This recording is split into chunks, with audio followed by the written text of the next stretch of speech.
So, the groups in charge of this summit are the Mayor's Youth Commission and the Youth Volunteer Corps Advisory Board. The MYC gives young people a meaningful voice in developing solutions to youth issues and problems. Commissioners meet with the mayor to provide input, leadership, and ideas on effective solutions to the most pressing issues and problems facing youth. YVC Charleston is one of the many affiliates across North America. Our mission is to promote a lifetime commitment to service among youth of Charleston by offering volunteer projects throughout the school year and during the summer with the Summer Service Learning Institute. So now on to the summit topics. The first portion of the summit concerns race and social justice, followed by a section on financial empowerment. We chose these topics because of their relevance in today's day and age. As youth, we need to be aware of the social injustices in our community as well as take responsibility for financial independence. There are NYC and YVC members that will be moderating the panel and the financial empowerment portion of the summit. We would love for you all to be active and attentive throughout the session so that you can get the most out of this summit. Please be respectful of the panelists and participate using the chat box. Please do not unmute until the breakout room sessions. Remember to have fun. Finally, we'd like to welcome the wonderful Mayor John Tecklenburg, who has so generously taken time out of his busy schedule to be with us today. Thank you, Mayor, and take it away. Good morning, everyone. How are you? And thank you, Muskin and Ann, for setting us up here, and the Mayor's Youth Council and the Youth Volunteer Corps, and Jennifer, and welcome everyone to our second forum in a series of 3, where, as mentioned, we will talk about and really explore some of the issues that are relevant in today's world. This whole issue of racial and social injustice has really come to the forefront, hadn't it, this year with last May, the terrible murder of George Floyd up in Minneapolis. It really set off a ripple effect. It in effect pulled the scab off of this wound of racism that had faced our country for centuries, really, ever since we were formed over 400 years ago when slavery was first introduced in Jamestown, Virginia. And of course, when Charleston was founded in 1670, it was part of our original charter as well. So I just thinking about all this in a broad sense about how our country developed and our society, there were great ideals that set up the founding of America. Our founding fathers were very prophetic in a way, but that they mentioned this couple of important phrases in their Declaration of Independence, that we have this God-given right and that all men are created equal, right? So here's the thing about that. Today, sometimes we use men or man as a inclusive word, right, to include everybody. But to be honest with you, when they said men back then, they just meant men. They didn't mean women. They just meant men. So it was they were being a little inclusive, right? And then they really just meant white men who had property and not every man. So, even though there was this idealistic sense of liberty for all and justice for all, we're not sure really they meant everybody. Now, the nice thing is as our country has evolved, we seek what President Lincoln said was a more perfect union. We've understood over time the importance of inclusivity and including everyone, and the fact that God did create us all equal, not just men, not just white men.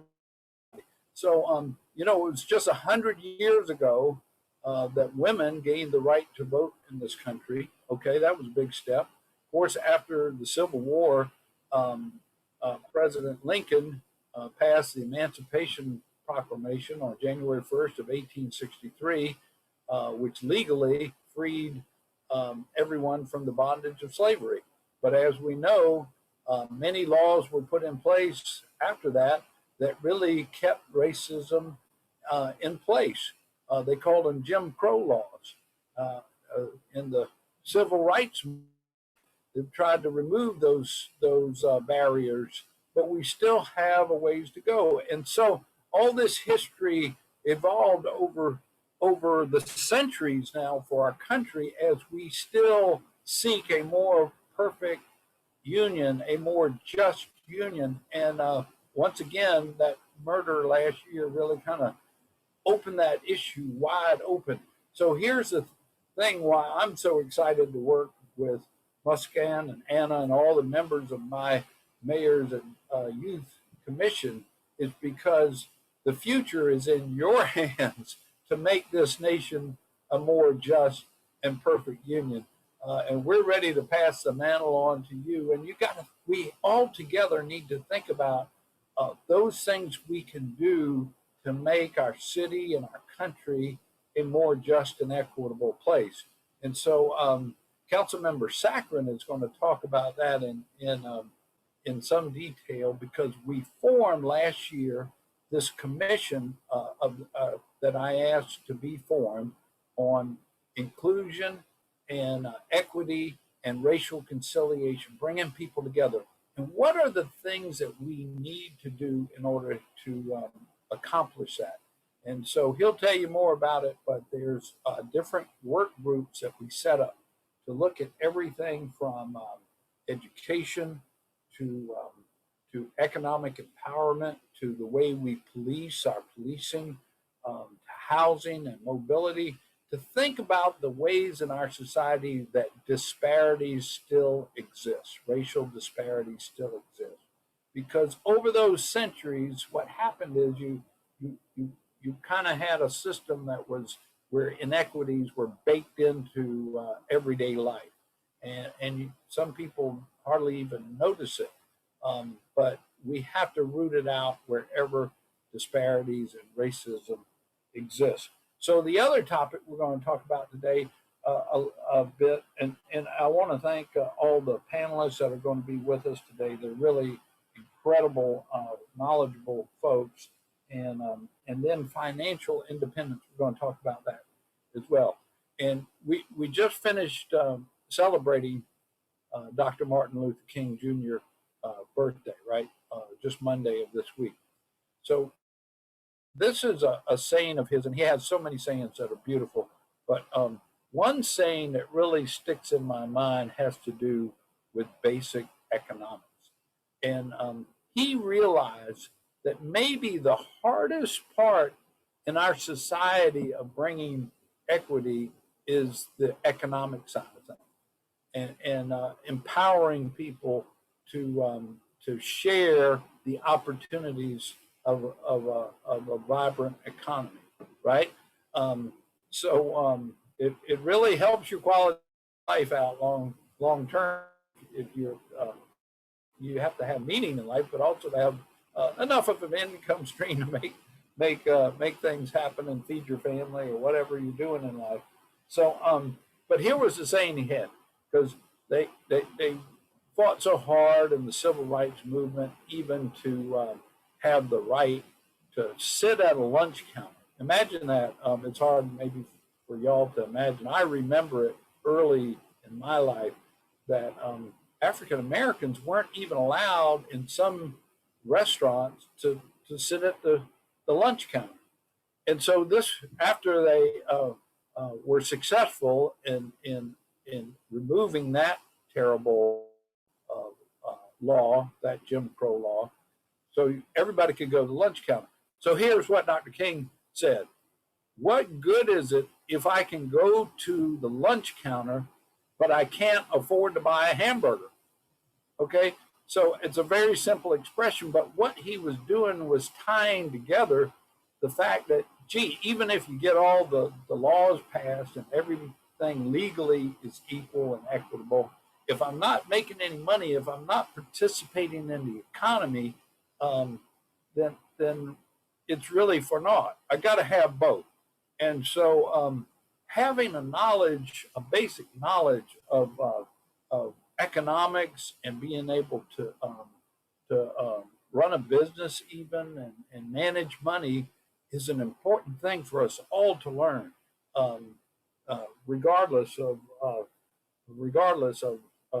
status or anything else. So anyway, I was blessed when I was a young guy to have a paper out, and that's sounds like a funny thing because you get up at 5:30 in the morning every day, and I ride my bicycle and deliver papers. But you know, it was like running a little business. I had to buy the newspapers from the paper company and sell them to deliver them, and then sell them to my customers. And then I had to collect the money from my customers, which wasn't always easy. Sometimes collecting the money was the hardest part. But then manage my inventory, whether I had too many papers, whether paying off my bills to the newspaper company. So I was like in the 5th grade, and it was really helpful because it was like operating a small business and learning those things. So not everybody gets to do that or wants to do that, but think about that. How you can employ yourself to really up your financial literacy, so that in life you'll be able to compete and fulfill that hardest chapter of what Dr. King talked about, and that's economic opportunity for all of us. So anyway, God bless y'all. Thanks for signing on this morning. At this point, I'd like to turn it over to my colleague on council, Jason Saccharin. He represents mostly the west side of the peninsula, but also part of West Ashley. He's a freshman, so to speak. He was newly elected year before last, but he's doing a remarkable job. He really has a passion for justice. As Dr. King was described, a drum major for justice. He volunteered extra time to serve as the co-chair of our Commission on Equity, Inclusion, and Racial Conciliation. He's going to tell you more about that, and then we'll have the panelists who will be interesting, and I think we'll be able to have some questions and answers. Jennifer, I probably talked too long, but I just thought I'd give that little perspective and a little history of how important I feel this issue is, and how excited I am that y'all are interested to be on this call, because you get to carry the torch and make sure our society continues to become a better and more perfect place. Councilmember Saccharin, take it away. Thank you, Mayor, and thanks for the welcome introduction. I won't be long, but I do want to say it's a remarkable just honor to be in front of you all today. And I just want to say thanks to all the Youth Commission members. I look across the screen, I don't see many faces, but I know there's roughly 70 or 80 of you out there. So it's a Saturday. It's wonderful for you all to be participating in this. Just going to give you a brief introduction about myself, and then I'll talk a little bit about the commission. As Mayor said, I'm a new council member. When I was in high school, I actually participated on what we had a superintendent's cabinet. So I had the opportunity for a monthly meeting with our superintendent as part of a kind of governing body like you all have. So I just want to let you all know that you all are doing great work, and the comments and feedback that you do provide, Mindy and Jennifer, really matter. And I know they get up to the mayor and council. So please keep those conversations going. Great job to Muskin and Ann. I know putting together an event like this is a challenge, but Ann, I'm a CCSD employee, so go Raptors for Academic Magnet. A little bit about me. I don't need any hands up, but I direct the Kaleidoscope program for the Charleston County School District, and have been involved with education and equity issues for most of my career. For those that are on the call and have attended a CCSD school, you probably know the Kaleidoscope program, but I've been doing that and directing that since 2015, and it's an absolutely lovely job, and I'm passionate about it, and I love the work. So that's a little bit of background about me. Again, I was elected this past November 2019, and again, I'm a new council member, and I'm learning the ropes. But I do want to make the connection between the work that you all are doing, meeting monthly or quarterly and having these discussions, to the more broader, important work that our community is going to need. And I don't know many of you, but I will say that you are tomorrow's leaders, and you are going to take, our city, and particularly this region, into the next century. So please keep up the good work. Please continue to be engaged, because we do need more folks your age to be engaged in the process, in particular voting, as well as social justice. So I just want to say it's amazing to be on this call, and I'm proud to have had the opportunity to speak with you all. The commission that the mayor had mentioned, the official name for the commission is the Commission on Equity, Inclusion, and Racial Conciliation. It's a lot of words. But essentially, we've got a lot of goals, but the one main goal that we have, that for me anyways, that I think is the most truth, is basically to look across all of our region and all of the city, and to determine, what policies and practices that we have that create barriers for folks to reach their full potential.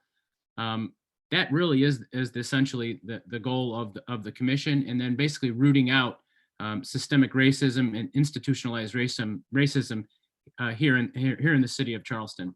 And as the mayor noted, those policies and practices oftentimes intertwine with issues of education and in economic opportunity, how we police, our housing policy, as well as our health policies.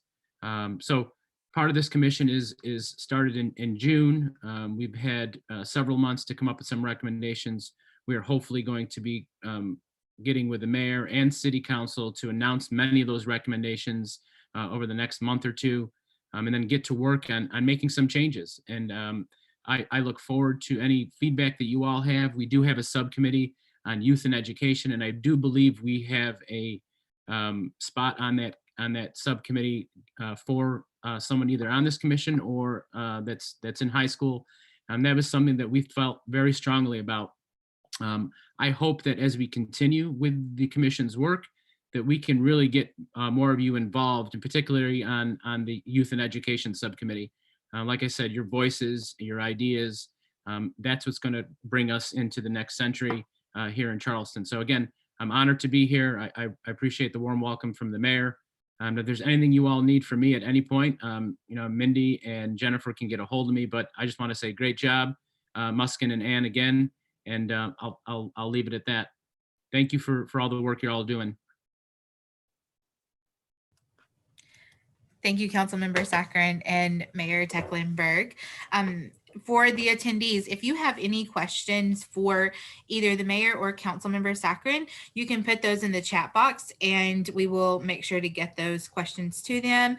Or if they start flowing through while they're still here, maybe they can answer some while they're still here. I do have a question for Councilmember Saccharin. So there's different committees. Are there any opportunities outside of the Youth and Education Committee that the youth can get involved with? Thanks, Jennifer. It's a good question. Right now, we do have that one spot on the Youth and Education, but I am pushing for the continuation of this commission as we move forward, even past the final recommendations. So if you all get together and you have some recommendations for us about having and including additional youth voice, I'm all for it. And I'll make that recommendation and make sure that gets done. I would love to see a youth representative on each one of our subcommittees. Yes, thank you. Yeah, so we haven't had any questions through the chat yet.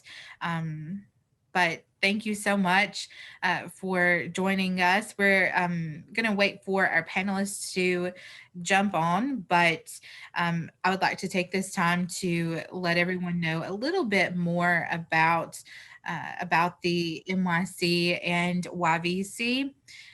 So we have two different branches, and of course, Muskan and did give you an overview of the different groups, but really we have the Mayor's Youth Commission, which is civic engagement, and this is what you're hearing now. The first portion of this summit session will be led by the Youth Commission, and they meet with the mayor, as the mayor had said, and So they fought for the issues that youth face and the community faces.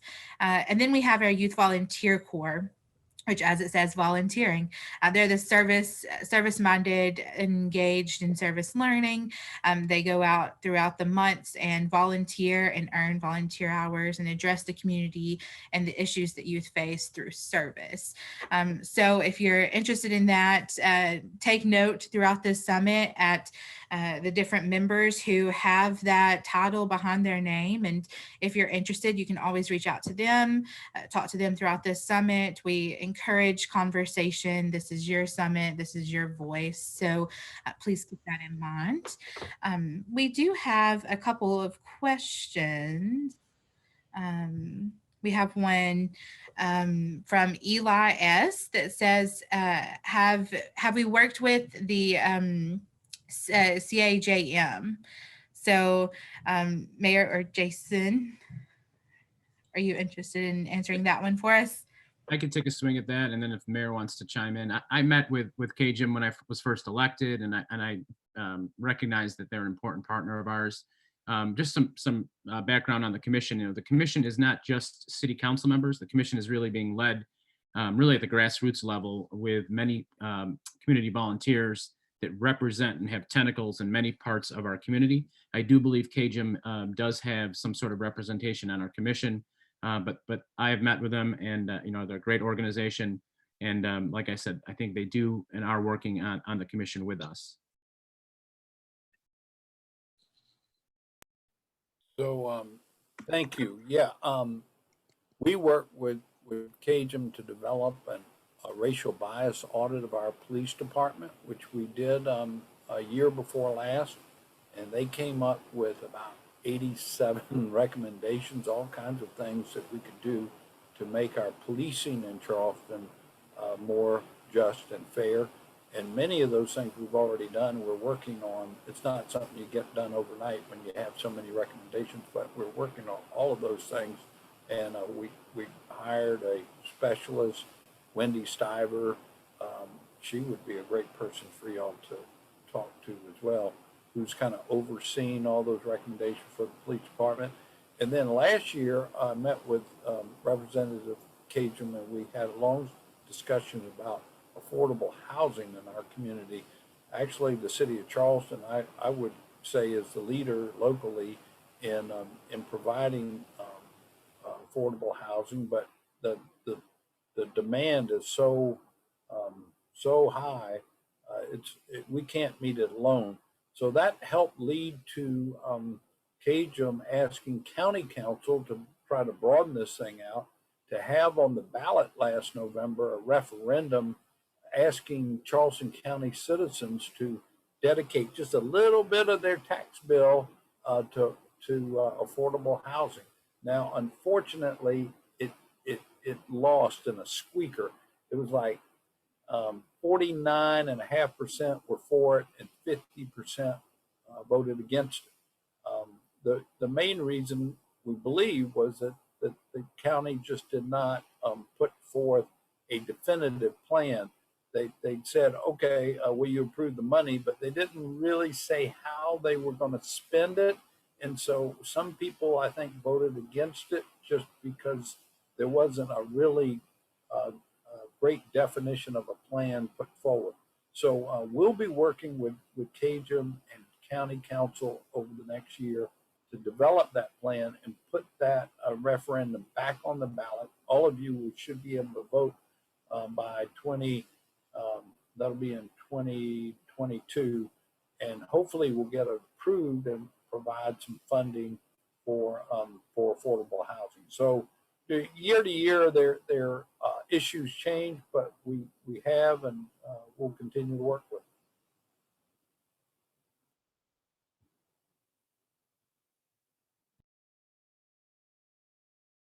Yeah. Thank you so much. So again, thank you for joining us. You are more than welcome to stay. We're about to start our panel and we would love for you to stay, but if you can't, we understand. But again, if we have any questions come through, we'll send those your way and connect the youth to you as they come in. So thank you. Yes. And so I'm going to turn it back over to Ms. Gahn and Ann and let them continue on with our panelists. Okay, so we're now going to move into the panel section of this summit. We'd like to welcome Lucy Manuel, Molly Marino, Charlie Kuiper, and Herman Pelia, who are the moderators of this panel.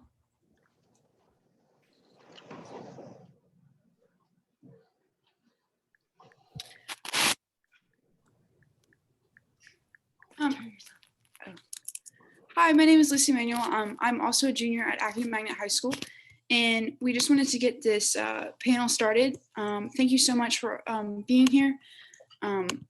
Marcus Amaker and Dr. Nard Harris and Michael Allen and Sophie Levinson as well.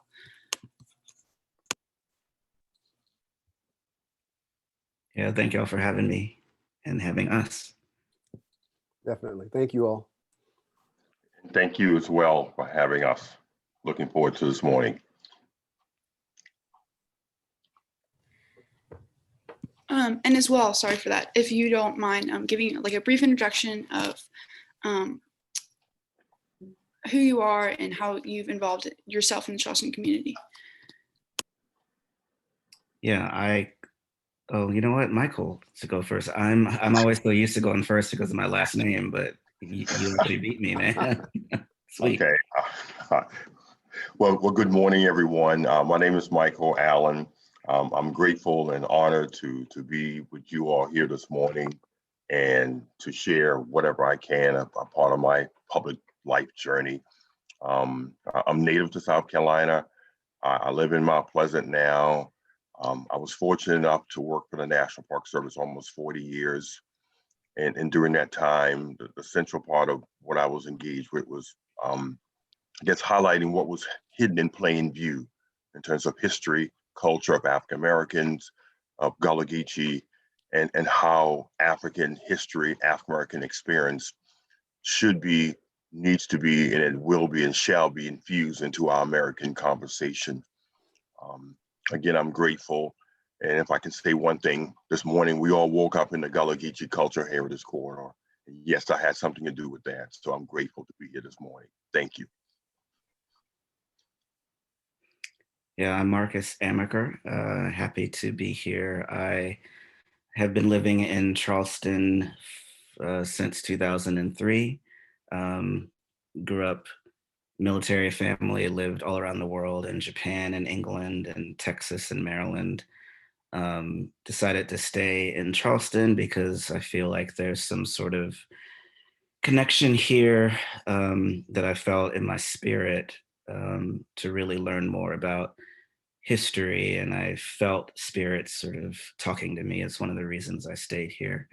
And I am a poet laureate of the city of Charleston. And I'm also a dad and a husband. So happy to be here. Good morning, everyone. My name is Renard Harris. I'm the Chief Diversity Officer at the College of Charleston. And what we do primarily is we kind of focus on self-identity. So however you self-identify, you know, Black, white, LGBTQ, Catholic, Christian, however you see yourself in the world and how you navigate through the world, our responsibility is to create a path for you and on the campus where you can express that identity fully. Because we feel that if you can be yourself and your own self-identity, you will contribute better to the campus. So we always say we educate the less familiar and empower those we're talking about. So, and it's not just, you know, race is really strong, but it's self-identity. So diversity, inclusion, equity applies to every human being that feels they need to express themselves fully in their own identity. Thank you for having me. My name's Sophie. I'm a member of the Mayor's Youth Commission. I'm a junior at Porter Gowd, and I am kind of here to express a Jewish side of the perspective. I've been very heavily involved in the Charleston Jewish Federation's youth programs for the past couple of years, which have been really incredible. And I'm also really excited to listen to you guys. So thanks for having me. Yes, thank you so much. I think Dr. Renard Harris and Marcus Amaker, I heard you speak last year with my school, and it was such a great experience. So to start the panelist discussion, in your own words, how would you define social justice in the Charleston community, in your local community, and then in a more broader spectrum to the American community as well? Sure, Mr. Amaker, go for it, brother. Okay, yeah. So, yeah, I really enjoyed speaking at Academic Magnet last year. That was really cool. Nice to know that you were there. So, social justice to me, I think it's more simple than people sort of make it. Just from my experience, I just think it's always moving toward a world and a system that recognizes people as equal. And that to me is work that's done on a political level. That's work that is done through art. That's work that is done through conversation, through challenging people as well. But it's really getting back to what we all know is true, that we are more alike than we are different, though we celebrate each other's like in individualities. But it's really unfortunate that we are in a system that was not built to recognize that. Like, we're in a system that was built by old white men who owned enslaved Africans. So when you know that the system is built that way, it's working for the people who built it that way. So what we are trying to do is sort of rebuild the system. It is unfortunate that that is labeled as radical, but it's basically just rebuilding a system that wasn't really built for everyone. And it's way, way beyond black and white. I think that that's a trick that the media puts on us. There's so much more work to be done, but if you can feel that something is unbalanced, it probably is. So social justice work, the ones who are doing it correctly and doing it for good, are trying to get us to a place where we are equal under the law and where we don't have these stats that are so imbalanced, swinging one way or the other, where I'm not sure the exact stats, but overwhelmingly more CEOs, people in power, are white. Overwhelmingly, people who are killed by police are black and brown. So things like that. We're just working to equal things out, and it's a lot of work to be done. Mr. Allen, you want that one? Or when you go next? Mr. Allen? Yeah, I'll go with that. I guess as a historian in the bunch here, I tend to put things in a historic context, as Marcus said, in terms of where we are now in 2021. Recently, I was in a conversation with some young folks, as I am this morning, and they were asking me, I guess, how do we view where we are now in 2020 and 2021 from a historical perspective? And what I did, and this may be for the 90 or so participants on here, an opportunity. This is what we call an interpretive educational moment. And when you have an opportunity, I need you to Google the Negro Act of South Carolina of 1740. And I just give you some of the cliff notes from it. When you take a look at that act done here in Charlestown in 1740, you will see the seeds to some of the things that Marcus just said. And basically, the Negro Act of 1740 came out as a result of the Stoner Rebellion of 1739. And this was an opportunity by the white power establishment to curtail the freedom, the opportunity of African Americans. So freedom of assembly, things we still struggle with in 2021, freedom to be educated, freedom to enjoy health opportunities, and other things that folks look at and deal with today. And so when I think about social justice, I have to look at the root of why there's a seed in our nation that we would not want that tree of social justice to grow. The opportunity for others to also prosper and be a part of this American experience. And so I use that as a way of when I think of a George Floyd or Breonna Taylor, I think about 1740, because that act gave the white power establishment to not only arrest people, not only to eliminate or kill people, but to make decisions as judge, jury, and executioner on the spot, stand your ground. And so I think for me, what I've attempted to do is link the past, decisions that have been made, that have been codified, that have been part of our Constitution, has been part of our law, and how these things now have affected us as a nation.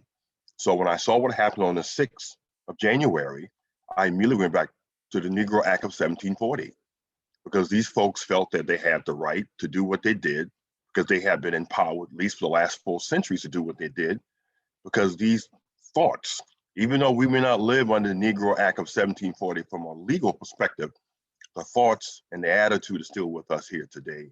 And so for those of us that's in the field of social justice, have to educate folks first, show the connection second, but move to eradicate it third. I would echo many of those thoughts. I love Mr. Amica's initial response about the simplicity of it.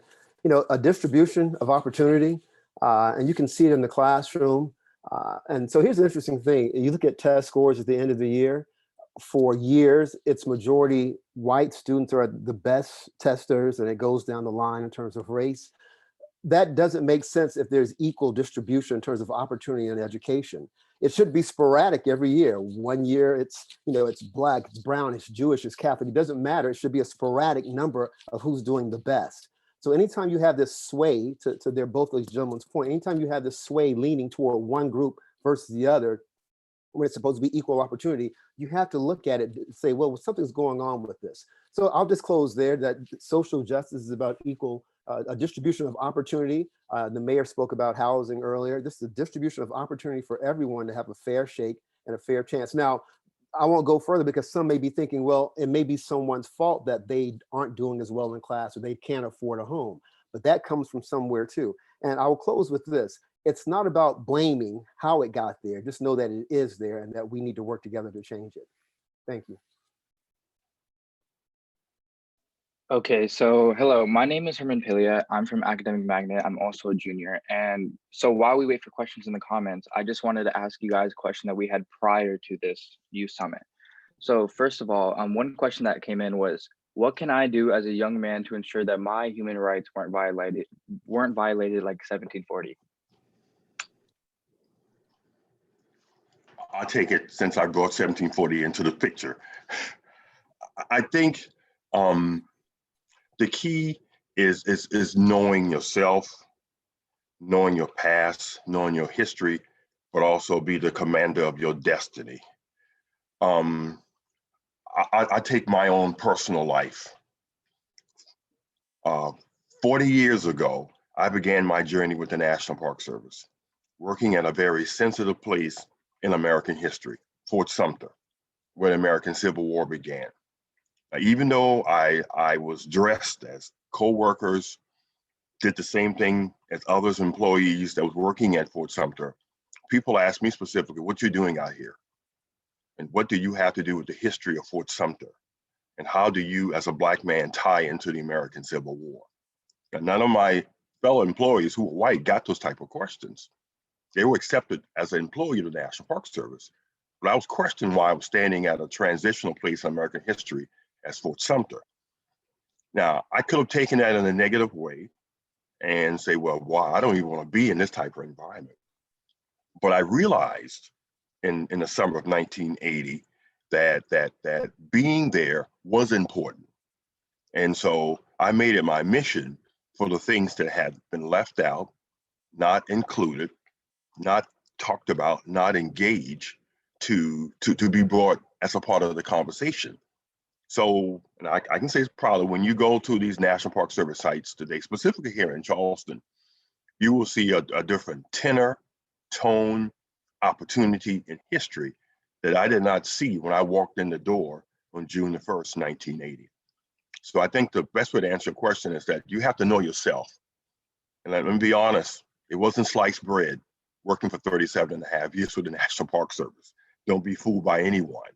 but I knew I had a mission, I had a destiny, and I had a calling and a purpose. And I stuck with it. From the day I walked out, from the day I walked in on June 1, 1980, to the day I walked out on December 27th, 2017. So know yourself, set a path, set goals, and do it. Yeah, and I'll go off of that. I think, yeah, knowing yourself is important. What I would suggest as well as part of knowing yourself is knowing your power too. Know that your voice does matter in things like this. The way that we are set up now, we do have tools available to us that people in the past didn't. So I would say do not be afraid to call people out specifically.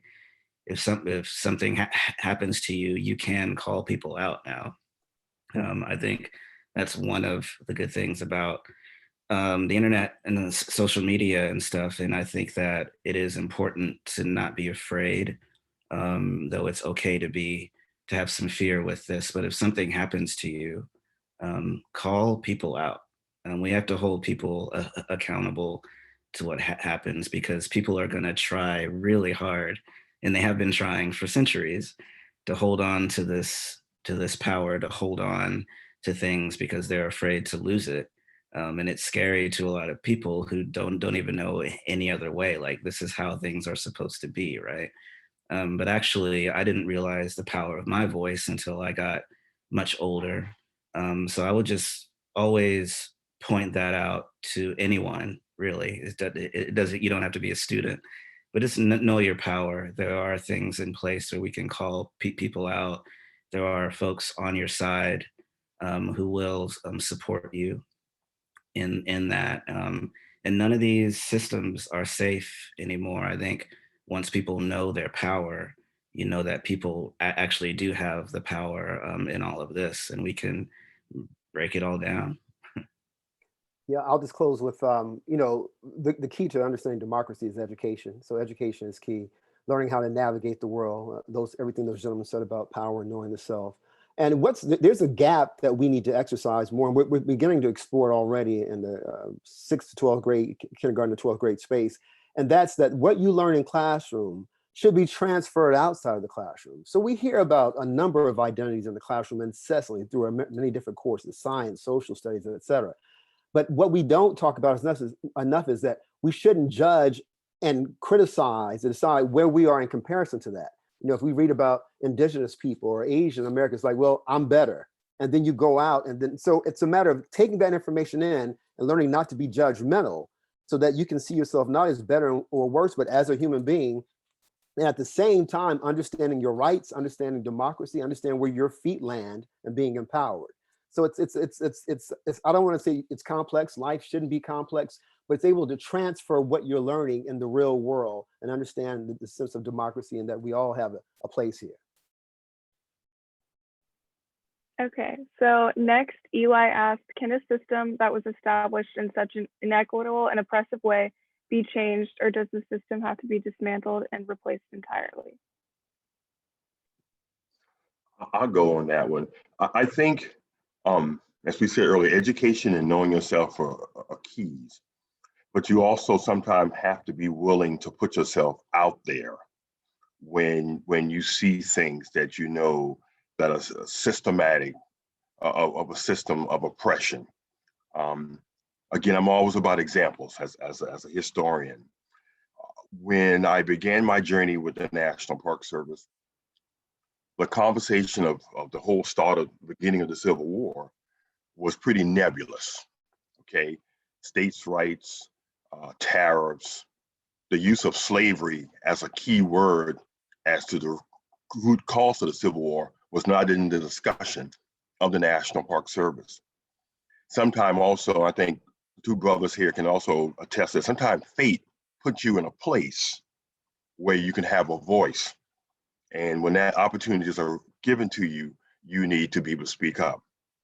So I think in 1999, I had an opportunity to spend some time with then Congressman Jesse Jackson Jr.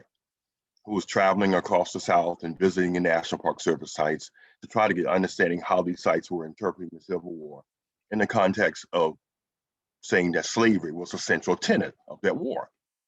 And so we spent time and we went out and we were in downtown Charleston at dinner. And I told myself, I need to tell you something, Congressman, and no one else will tell you on this trip that you've taken to all these Park Service sites. The National Park Service is not going to do what you ask unless you make us do it. It's as simple as that. We're not going to say slavery was a central part of the start of the Civil War unless we are told to do that. So he looked at me funny. I said, do I need to repeat that?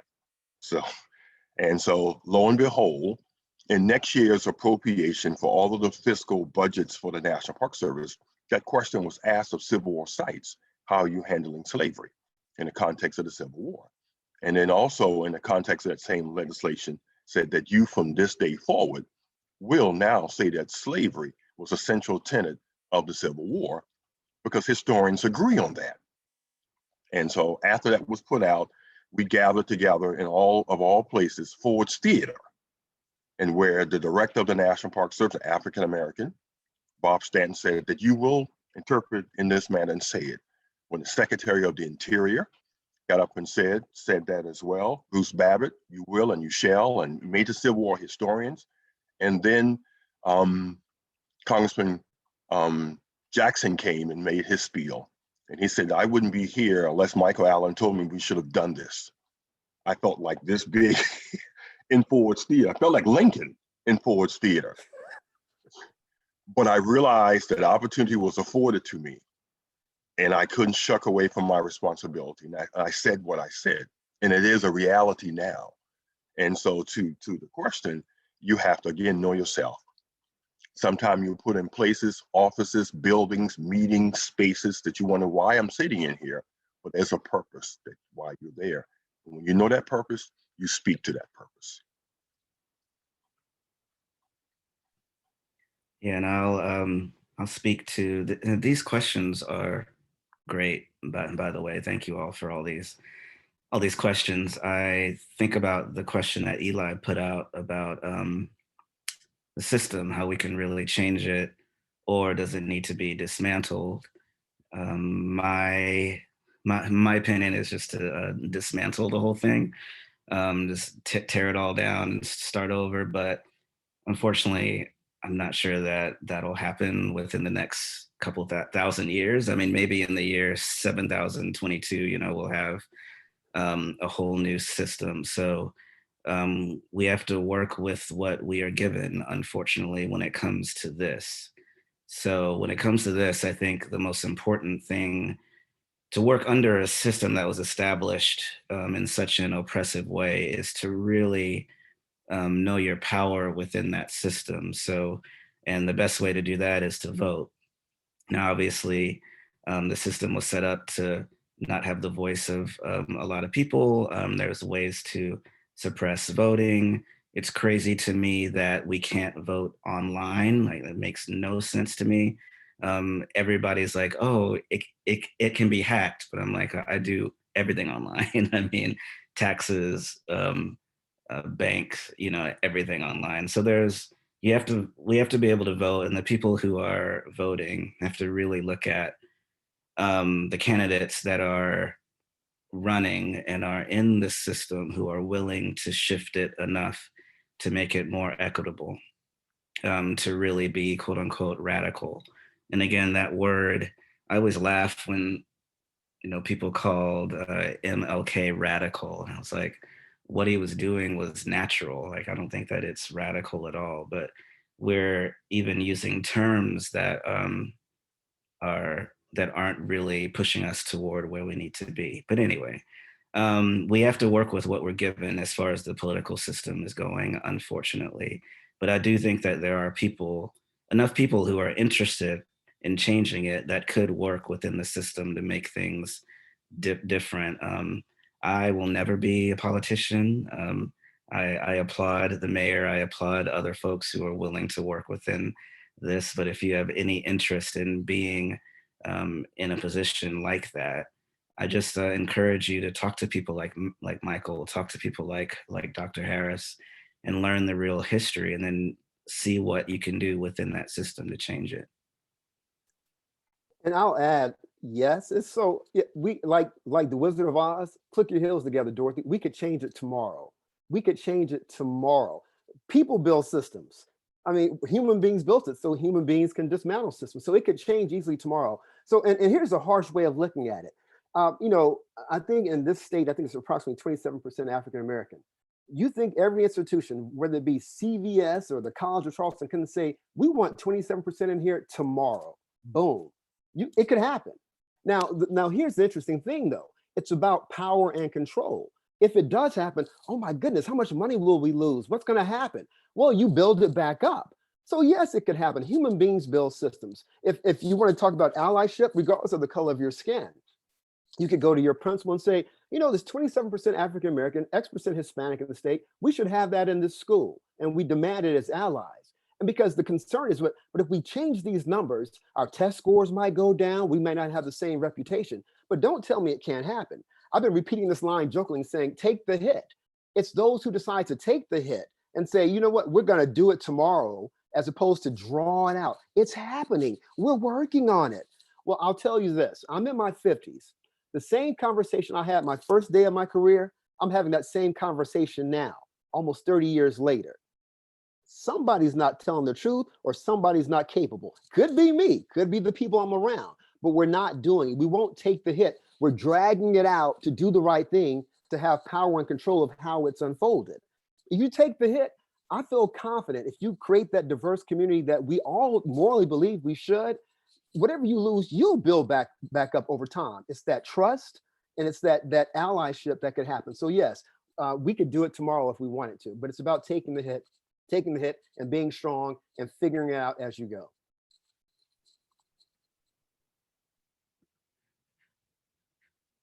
I would also love to hear from Sophie. I know you're here to talk about the Jewish community, and I would just love to hear what your thoughts are on some of this stuff, to put you on the spot.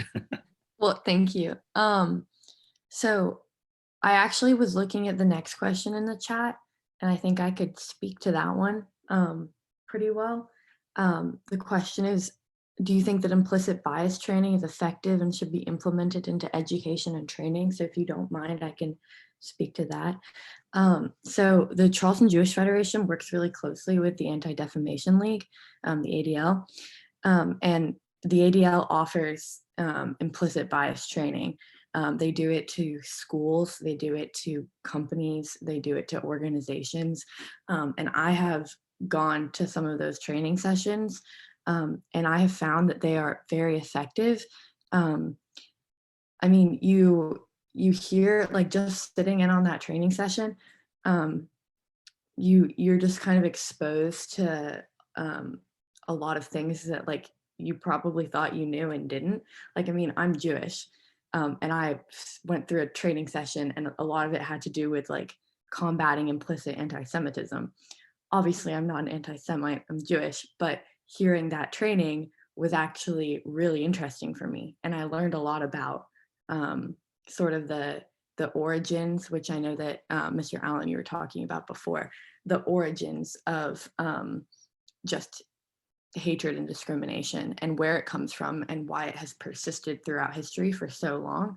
And I think that kind of training is effective for all people who have been, marginalized at any time in history.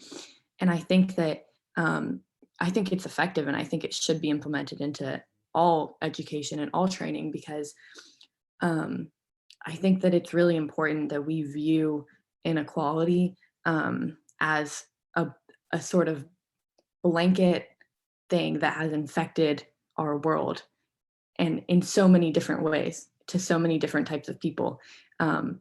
And by, like, training ourselves to think differently and think the way that we should have been thinking for so long in history, we can really make a move to end that inequality and that discrimination. And I also think that if something like implicit bias training is implemented to younger generations, then in 2 or 3 generations, like theoretically, discrimination could be so much less of a problem, because Mr. Harris was talking about, just make the move, take the hit. If we just get things going, put things in action, then we can see a real change in just a little bit of time. So. Yeah, that's perfect. I'll speak on that just a little bit. There's a racial equity training done by YWCA here in Charleston that I have not taken, but my wife did. And just the amount of information that I learned just from a conversation with her after taking it, there's so much for us to learn. And yeah, I know we've been talking about this. All the panelists have talked about this, and Sophie did too, but it's just being able to just know the truth about what happened. It really can shape our future. But there's still that hesitancy from some people. And I think it stems from being uncomfortable, but it's so important, I think, to have a full understanding of this country, a full understanding of this society, and then you really feel more ownership of it. And then you start to ask yourself, why haven't we learned these things? It's because of fear. It's because people aren't willing to take the hit. So it is so important to have those trainings, to know the real truth about this country, to not be afraid of it. So many times it's labeled as this agenda, or something, but I'm like, it's the truth.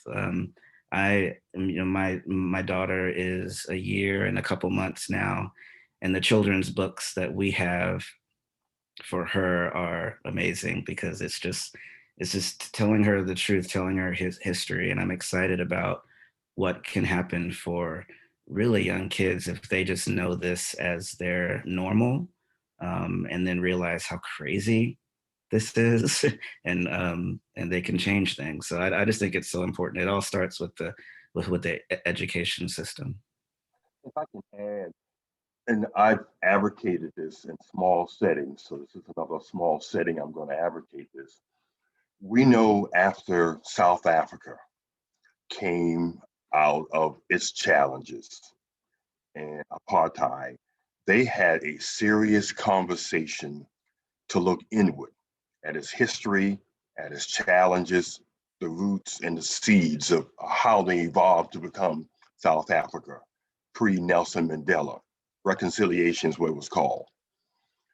I have to say that I think that's an ingredient at some point that needs to transpire here in America. As painful as it may be, as difficult as it probably will be, I think we need to have a serious conversation in our country in the same way South Africa. Yes, there's way more people here than potentially in South Africa, but I think we have to have that, because I think we are in a pathway now where there's a parochialism of our nation, whether you're from the South, from the North, the Midwest, the West. We, at least by the Constitution, we are united as 50 states. Don't forget about Alaska and Hawaii. But I think in mindset, we are not. It's just as simple as me going on a vacation and driving on an interstate highway. I have a different consciousness of space if I'm on the New Jersey Turnpike versus if I'm on Interstate 20 in Alabama or Mississippi. We all in America, we're on an interstate highway, but depending where you are in the country, if you have to go to a gas station, if you have to go to any place else, there's a different of thought. And so I think until we have a serious conversation looking at our nation and our country from that perspective, we still got some miles to go.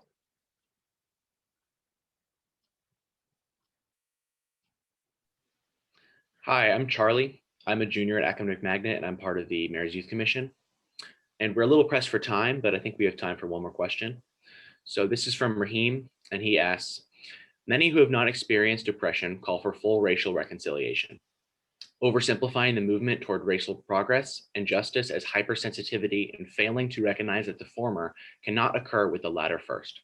How can we bridge this gap between where the nation believes itself to be in terms of racial progress and the reality of what we actually are?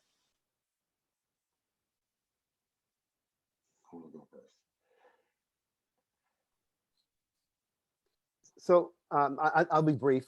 I think that there's the point that those who some see these topics we're discussing about that people of color, LGBTQ, they're being hypersensitive to the issues at hand, as opposed to just getting over it. Is that the point, Charlie? That they just need to get over it? How is that where this question is going? Yeah, I believe it's asking that like the majority of America doesn't experience this. So they're saying that a lot of people don't believe that it's a big issue. So how can I we? see. Mhm. Yeah, that's a great point. Yeah, so my quick answer, because I know we're pressed for time, is that love this country, beautiful country, but it's built on power, and sometimes and we'll play with race on this one because you can do any identity. Sometimes my white brothers and sisters just see themselves as white and normal. That's like doesn't happen to me. You know, this is what normal is. So what's the problem? And everything else is abnormal. But when we begin to encourage educate our brothers and sisters that it's not about your normalcy, is that if you dig beyond your whiteness, you'll see there's some identities that have been buried there as well.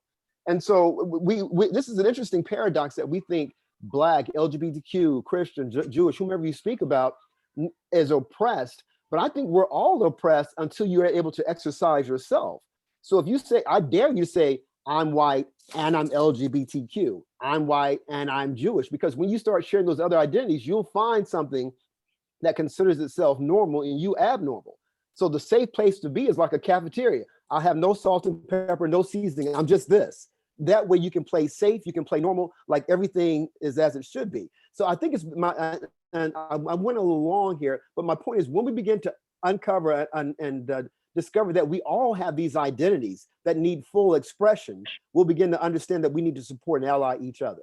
That was kind of vague, but that's kind of my short answer in a way. I'll pass the baton. And I concur. You just have to have conversations. Folks come to you, so I didn't know this happened. I can't understand this. Then you just be willing to share your experience and have them to walk in your shoes. That is said. Well said. And I'll go off script a little bit. I think that we spend a lot of energy trying to convince people who don't believe the way that we do to stop believing what they believe. And some people they just aren't going to get there.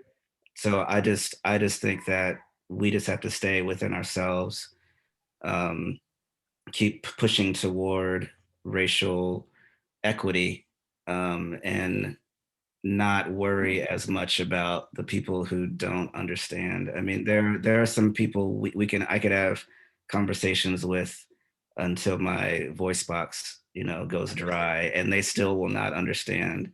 So I've made a choice to not spend my energy talking to people who just don't get it. They have made a choice. The world is going to change without them. So I would also add really quickly, I think that a lot of the ideas of people being hypersensitive come from this sort of aggressive mindset where a lot of the time in this country, people think that they need to be on one side out of two. It's this very partisan mindset. And I mean, I think that one of our biggest problems in America is that we make everything a partisan issue. You would even see it with the Black Lives Matter movement in the summer. People would obviously not everyone, but a lot of people would make it a partisan thing, which was just ridiculous. It has nothing to do with being a Democrat or a Republican, or it shouldn't at least. And I think that sort of mindset of having everything split into two sides makes people unwilling to listen. And I think that's the important thing, is that we just have to listen to each other, because like Mr. Amaker was saying, some people don't understand, but I think it's just that they don't want to understand.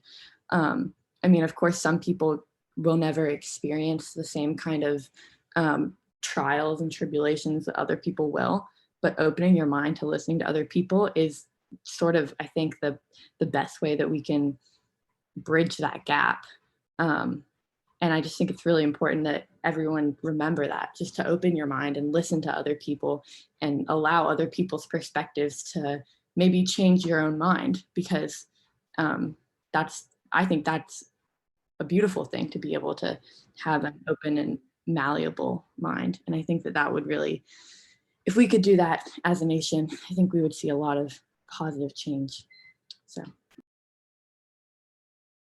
Well, thank you so much all for your time. It was very inspiring and well spoken. And we really appreciate you being here. So again, thank you. And now we're going to leave it to Ms. Gorham to transition into the next portion of our summit. Thank you for having me. Yeah, thank you. Yeah, thank you too. Enjoyed myself. So take care. All right. Thank you. All right, so we are going to transition into our financial empowerment portion. This will be interactive. We will break off into rooms. We will start the portion with our guest speaker, Eliza Bauer, with the Mayor's Office for Children, Youth, and Families.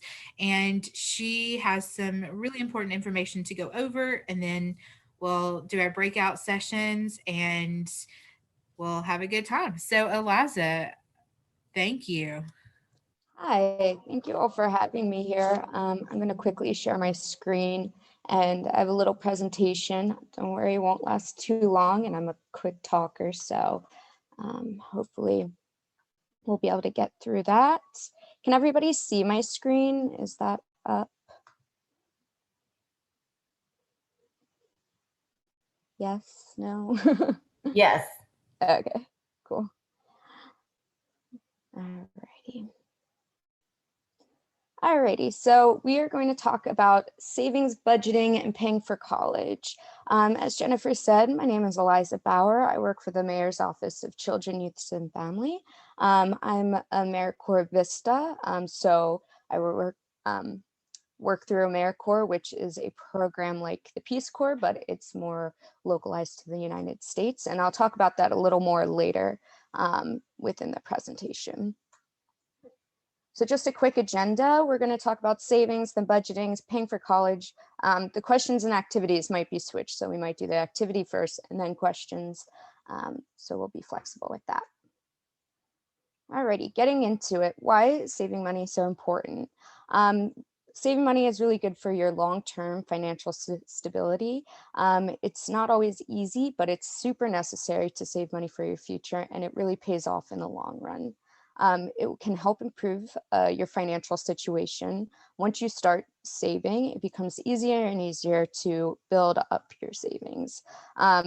Because it builds good financial habits, and then also if you have it in a savings account, your money basically earns interest, which means it's earning money on top of your money. Another way that saving money is important, it's preparing you for the future, for whatever might come, whether it's going to college, buying a house, getting a car, taking a trip you've always wanted to be on, or for emergencies. If in case you lose your job or have a medical situation, having savings is really important, so you are prepared for whatever might happen. Saving money also allows you to have options. For example, if your car breaks down and you have to buy a new one, instead of just choosing what you can afford, you can actually choose something that works for your lifestyle and what you actually want and need. It also can give you peace of mind. You're not always worried about how you're going to pay for rent or how you might feed yourself. It puts a whole bunch of stress off your shoulders. All right. So there's three main ways to save money, or three good ways to save money. It's creating goals. So what do you want for yourself? Whatever it might be, striving for something in the future. It's also building good money habits, which is, taking the patience and practice to track your money and figuring out your wants versus your needs. And then paying yourself. This is setting money aside for whatever future endeavors that you want. All right, so we're going to start our goals by using the acronym SMART. And these are just simple guidelines to help build budgets and decide what you want for your future. So first, state a specific outcome and estimate the amount of money that you will need for that. So this is just figuring out what your goals are in the long run. Make it measurable.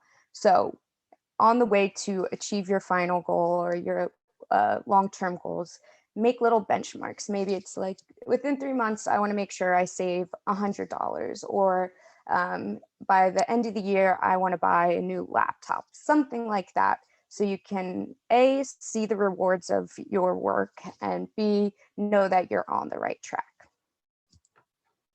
Oops, I didn't mean to do that. Next is make something achievable. So you don't want to set yourself up for something that you won't be able to achieve.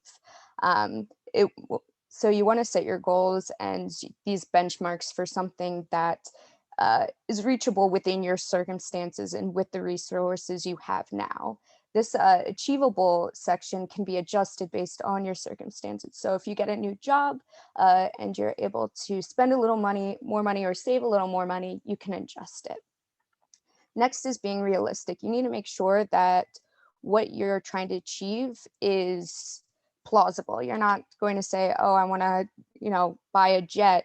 Maybe think of goals of like, okay, my long-term goals, I want to go to college. I know I can't pay for all of it out of pocket, but I want to be able to pay for my room and board for the whole time I'm in college. That's a realistic goal. So we need to keep in the mindset. And also when you achieve that, you feel great, and it helps you to keep up the good money habits. Also, make something time-bound. You can split these up with short-term goals, medium-term goals, and long-term goals. Your short-term goals are going to be something that's within a couple months or weeks. So, whether it's paying a friend back when you borrowed money, or, buying a laptop by the end of the year. Those are more short-term goals. Medium-term goals are going to be within 3 to 5 years. So this might be your college goals, or after high school goals. What do you want to achieve within that time period? And then long-term goals are going to be after that 3 to 5 year period. So what do you see your life and your financial situation to be? The long-term goals definitely will help you choose and form your medium and short-term goals. So keep those in mind, because they really help you make a long-term plan. All right, building a budget. So when we're building a budget, it's not really a set of rules. It's more of a map or a GPS system. It's going to tell you where to go and help you plan a route and how to get there. But it will also help you readjust if you take a wrong turn. And if you don't have these rules or a guideline, you might waste time, get lost, and spend extra money you don't have. So when we're figuring out our budget, we need to figure out how much money we are receiving. So our income, maybe you have a job, babysitting, or whatever. What do you make per month? And this is with taxes taken out, because you don't have that money in hand with the taxes. And then also include any allowance you might get, or gifts. Like if it's your birthday and you get a check from grandma, include that too. Next, we want to figure out our needs and wants. So needs are something that you absolutely need to have. This is shelter, transportation, and food. Wants are stuff that you would like. So maybe a trip to the Bahamas or to go to the movies. Next is figure out your fixed expensive and flexible expenses. Fixed expenses are the same every month. They do not change. So they're really predictable expenses. Flexible, they might change month to month. So that might be your grocery bill. 1 month you might spend more money or less money. So the flexible expenses are where you can see places to save money. And then lastly, you want to think about how much you would like to pay yourself. So this is the money you want to put into savings and keep for your longer term goals. Alrighty, so this is an example of a budget sheet. So the way that you want to, especially if this is the first time you're planning a budget, is it's a multi-step process, and you're not going to get it it all right on the first try. It's about adjusting and making sure that it works for your lifestyle and you're able to achieve the goals. So you want to figure out First, figure out your last month, what you spent and made last month. So that will be all your wages, gifts, allowance, all that. Figure out what you earned, and then figure out what you spent. And then you basically subtract the amount of money you spent from what you earn, and that's what you might have left over. So you figure that out for last month. Then you want to plan for next month. So then you take the numbers of what you know your income was going to be, and based off what you spent last month, figure out what you might spend for groceries or whatever, and do it again. And then try to adjust your budget to what you want to save. So at the end of the day, we're trying to figure out what money you want to save for your future goals. And then try to stick to that budget within the month. And at the end of the month, you come back to it and see if you were able to achieve the goals, or if you went over, or maybe you saved more than you thought. And then once again, you create another budget to really make sure you capture what you want to achieve in your goals, and readjust. If you were too strict on yourself, you might want to loosen things up. If you were too loose, you might want to make it a little more strict. So it's about creating good habits and practice and the patience, and that's when you're really going to see saving money pay off in the long run. All right, so when you achieve a really good balanced budget, you're either spending just as much as that you're making or less. Usually you want to have a goal of saving about 10% of the money that you make. That's just a good guideline. You don't have to stick to that. Ways that you can cut down on your spending is paying in cash, because in your mind, when you pay with cash, it's more of, you think more about that. You can have your goals displayed, your long-term goals displayed all over the place, so that it's a constant reminder. Make sure that you always pay your fixed bills first, so your rent, utilities, so you know that they're out of the way, and then keep track of everything, so you know where there might be leakage within your budget. And it's really important that you do pay yourself, because when you put your money into a savings account, you earn interest, and that's basically just making money off your money, and by letting it just sit in a savings account. You can either get simple interest or compound interest. You can look at the numbers there. Compound interest, in the long run, you would be making more money. And if you're not sure if you have a savings account, you can ask your parents, or if you go to your bank, ask them about a student saving account. That definitely helps. With students, there's low fees, low barrier to entry, and it's a good way to start saving for college and your long-term goals. Alrighty, so we're going to go on to paying for college. It's definitely an overwhelming thing, but you'll get through it. The best thing is to, if you need help, ask for help, and to be direct about what's realistic with your goals and what you're able to afford. So 3 things to keep in mind with paying for college is there's direct costs, which are going to be your tuition, room, and board. There's indirect costs, which are books, transportation, and other, expenses you need to have, like food. And then other obligations, you might have a car loan, or you might have to be paying for health insurance. But there's 3 main ways that people do pay for college, and that's going to be scholarships and grants, loans, and directly out of pocket. So first, we're going to talk about scholarships and grants. They're definitely worth looking into. You might not be, the valedictorian, but there's so many sources for grants and scholarships, and they're not all based on academics. Some are based on skills you might have if your family is in the military, if you want to go into a certain profession, or if you just, you might also just qualify for one of the many school scholarships that institutions have. Also, the state of South Carolina has a lot of scholarships that you should definitely look into. Usually they only go towards in-state institutions, but it's worth looking at. You can also look at local companies and organizations, and also large companies. They have lots of scholarships that they give out.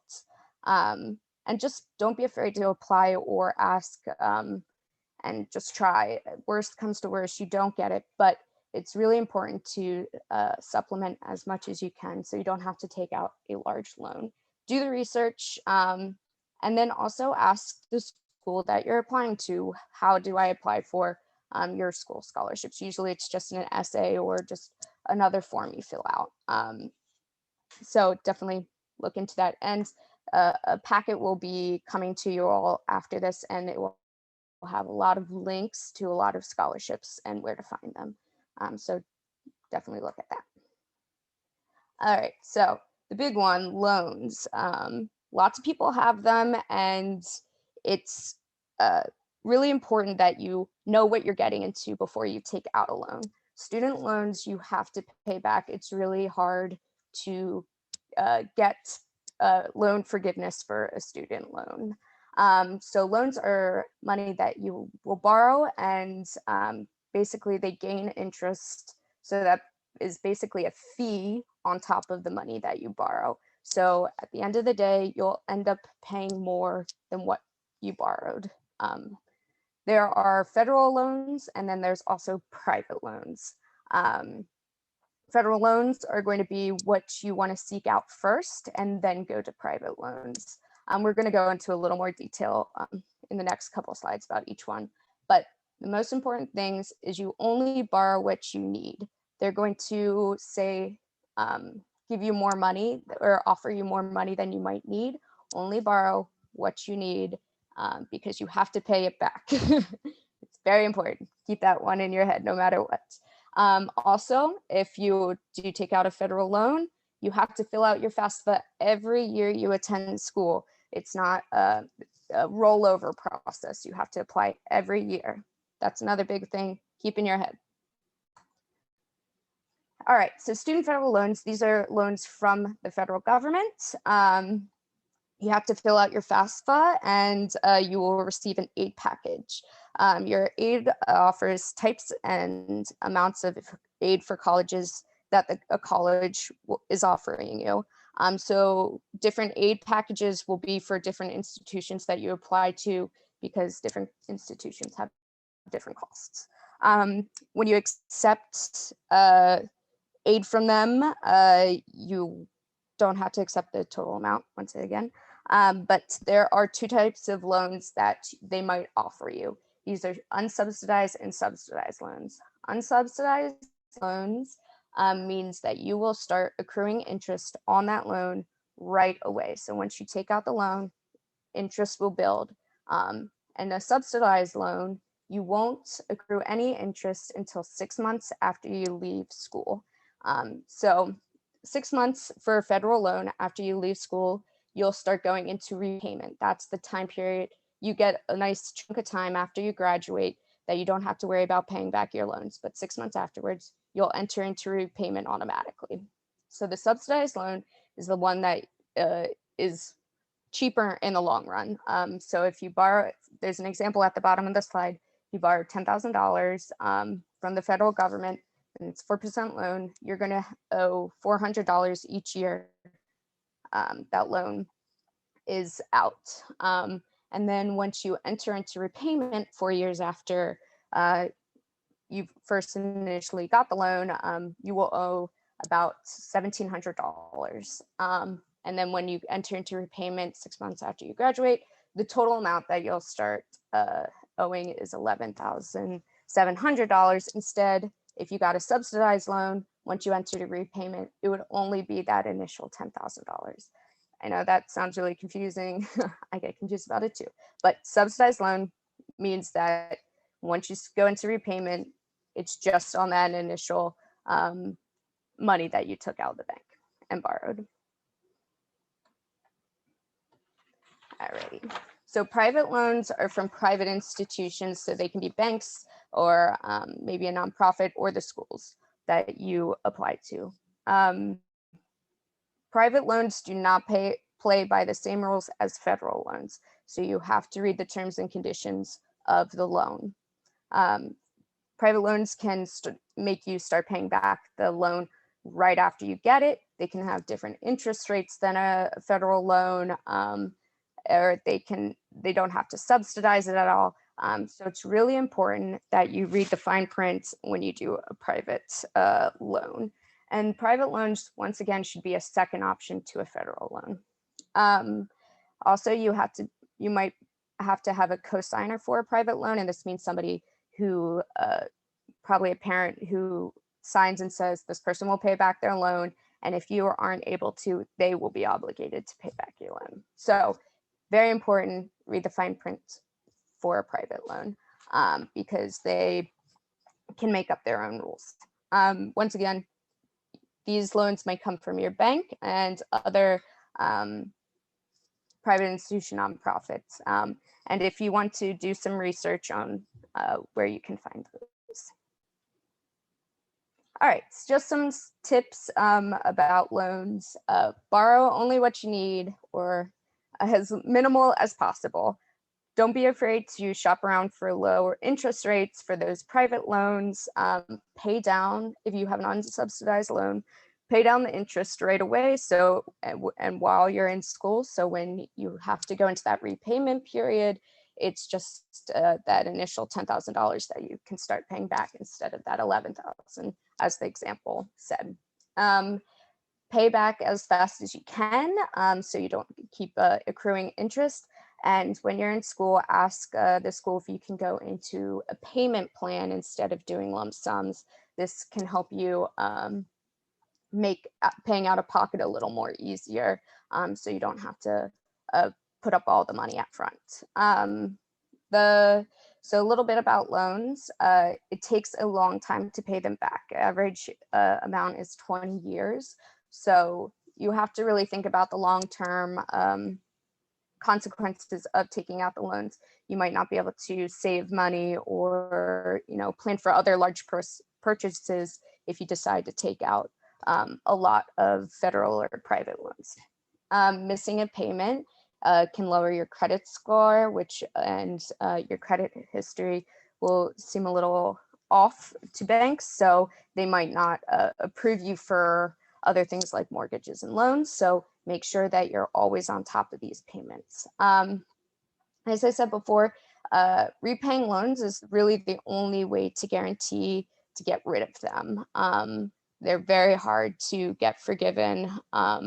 There are some ways, if you decide to be a teacher, there is a program where it will forgive your loans after a certain amount of years of teaching, but you have to read the fine print and do the research on it. And student loans are very hard to get rid of in bankruptcy, so don't make that your plan either. All right, another thing to think about when you are applying for FAFSA and that sort of thing, there are work-study programs. Basically, it's a job through the school that you go to, and the wages you earn from that job go to payment of your loans. They're great opportunities. Definitely look into that if you have the option. Also think about becoming an RA or resident assistant. Usually gets discounts on room and board. And definitely just keep your eyes open for those types of opportunities while applying. Out of pocket. So out of pocket is a good way to minimize your need for loans. Even if it just covers room and board or books, it's really important that you can pay them up front. One of the ways to get money is asking your family. It's going to be a hard conversation, but sitting down with parents, grandparents, or other family members to see if any money was saved for your college education, if they have it and how much, or if they are willing to help you out and can commit some sort of payment for you, or you could set up a loan plan with, family, which is, a little less stressful than through the federal government or a private loan. And it's really important that you are honest about your finances so you know exactly where you stand when you do pay for college. Another great way is to start saving money now with any jobs gift allowance. Make sure you save some of that money for your future education, because if other people are willing to pay for it, you have to be willing to pay for, at least put some of it down too. And also it just will make you more responsible with whatever money that you do have. And then also go to your bank and ask about certain checking and saving accounts for students. Usually these are accounts that have their fees waived. They have affordable debit and credit options, and they have savings accounts that really help you maximize saving money for your education.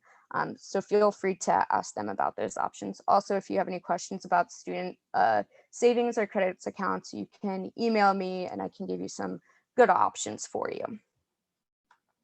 All right. So other ways to make school more affordable. Sometimes you have to think outside the box when it comes to college. Not everybody's path is directly after high school going into college to a four-year institution. Open up and do some research about community college and in-state options. So those are going to be two of the more affordable options with colleges. Community college is a great way to build up credits. So taking a lot of your basic core classes at a community college and then transferring them to a four-year university. This way you don't have to, spend money on that four-year anniversary just to take a basic math class when you can spend less community college. Also, it's great if you don't have the grades to go to your dream institution. If you take a couple community college courses, boost that GPA, and then transfer. And then, of course, in-state options are cheaper, and also state scholarships that South Carolina have go towards in-state institutions. So it's good to look into that. Right now, I would suggest if you can take as many APs that are in your field interest as possible.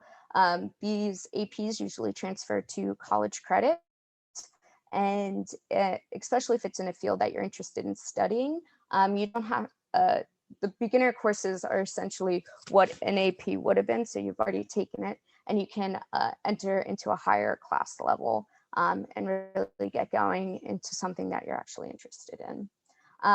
Also, it's worth looking into taking a gap year and doing something like AmeriCorps or Peace Corps, or thinking about doing AmeriCorps or Peace Corps after you graduate. These programs, they have a financial education stipend, so they can pay your tuition or a portion of tuition or pay back your loans. Also, if you join AmeriCorps or Peace Corps after college and you have a loan, it's a deferment program, so you don't have to be responsible to pay it right away, any loans right away. But AmeriCorps and Peace Corps are, you sign up for a term of committed service. So with the AmeriCorps, it's about 10 months to a year, and it is like the domestic Peace Corps. So you're committed to doing service projects for that time. And then, of course, the Peace Corps is abroad, and that is a 2-year period. So it's definitely something to look forward or to look into, especially if you're interested in service. Another great way to pay for college and make it more affordable is to have a job. I know it's sometimes hard to balance a job and school, but it's definitely a way to make things more affordable. Alrighty. So these are just some tips, and once again, this will be in a packet that is sent to you that I used while I was in school. One of the biggest things is making sure that you can graduate on time, because the less school that you have to take, then the less you have to pay for it at the end of the day. But another thing is take advantage of all the resources that are at your future college. They have a ton of activities and free opportunities that are meant for you as a student. So look into it and take advantage of it while you can. And once again, these will all be in the packet. Awesome. So I'm done on my part. So do we want to do questions or the activity first? We had one question come in, and then we'll take this question, and then we will go into the activity. So Megan had asked, how do you pay for your taxes? Yeah, so when you, I put a little bit in the packet that you were receiving about filling out some job forms and W-2s. So every winter season, so from about the end of January to April 15th is when you will fill out your tax return. So this, if you have a job, your job will send you a form called a W-2, and it will have information about all the income that you got from that job and any taxes that were withheld within that year from your wages. So you'll get that form, and then you have to, depending on if you live in South Carolina or if you are in a certain state, there are different ways you can fill out. Basically, you have to fill out a form to send to the federal government and the state government saying this is what I earned and this is the taxes that have already been taken out of my paycheck. Or if you had any big life events, like if you moved or had a kid or something like that. Just to declare, this is what happened to me within this year. So depending on what state you're in, they might have like a government website that you go to, or you might go through a third-party site like TurboTax or whatever, and basically declare all of that to the government. And it's depending on what type of program or what you use to fill out these forms, it's going to be different. So I personally use TurboTax or TaxAct or something like that. And so it's easy. It asks me questions like, did this happen? Yes, no. They try to make it easy as possible. So you fill all of that out. And then at the end, they'll say, oh, okay, within this year, you actually paid more taxes to the government than you needed to. So you're going to get some money back because you already paid too much. Or if you didn't pay enough, they'll be like, okay, you're going to owe, $100 or something. So to pay that, you would either through programs like TaxAct or whatever, you can usually just like pay by debit, or you can mail in a check to the government. It depends on what you want to do. If they owe you money, they can either dump it into your bank account directly or mail you a check. So it's an annoying process, but it's pretty straightforward once you get into it. And usually with websites like TaxAct and TurboTax, they'll make sure it's as straightforward as possible. And it's always fine to ask people for help. There's usually different sites, depending on where you live, that can actually help you fill it out for free if you need to. And they're called VITA sites. Yeah. Thank you, Eliza. All right, so what we're going to do now is we have an interactive portion.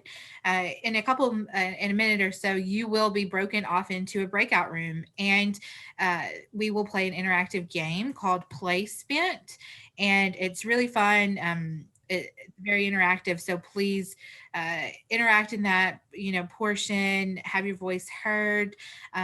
You will have 2 leaders per room, so they will introduce themselves and get the game started. So we'll go ahead and get you into the breakout rooms. You can unmute yourselves in the breakout rooms, and you can turn on your camera just in order to interact. So we will go ahead and break you off into the different rooms.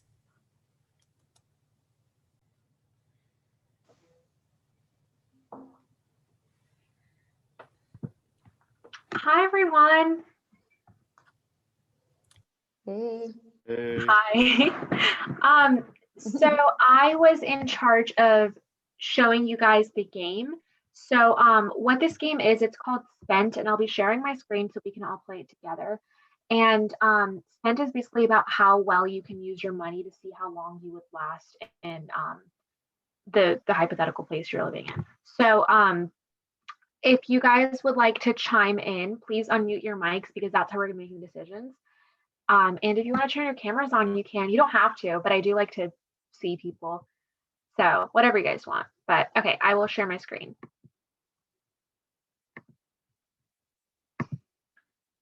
Okay, can you guys all see spent? Okay.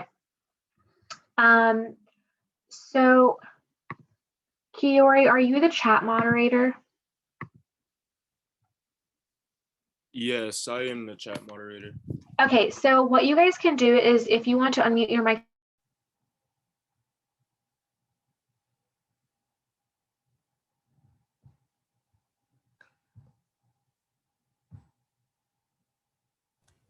All right, hey guys, have you guys identified? So Peter, Peter, are you going to lead the game for us? I can. Okay, perfect. Can you go ahead and get that game up and share your screen? Mm-hmm.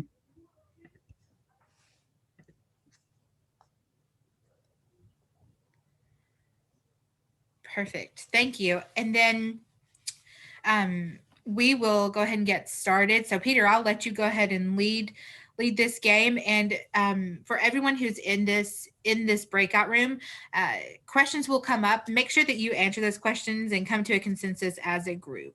If you need help, you have Lydia who's in there, Moyu's in here, and so we have Sarah and Lucy's in here. So we have several NYC and YVC members who can help you if you need it.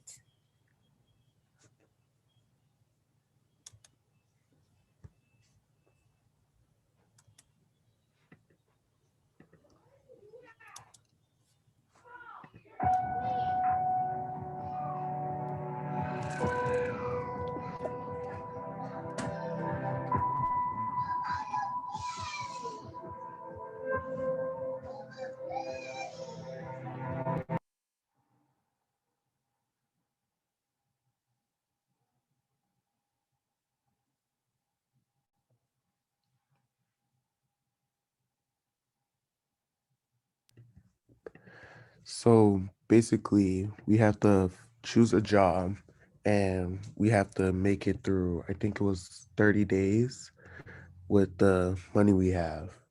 So I'll let y'all go ahead and read through the jobs and you can pick which one you think is the best one.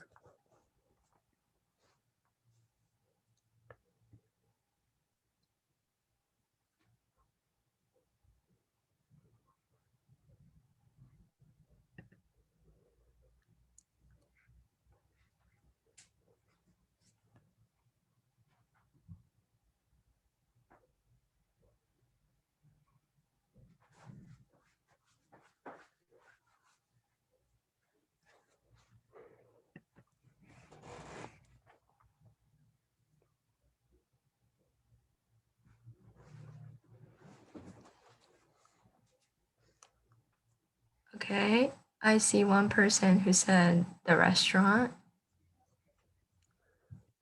Okay.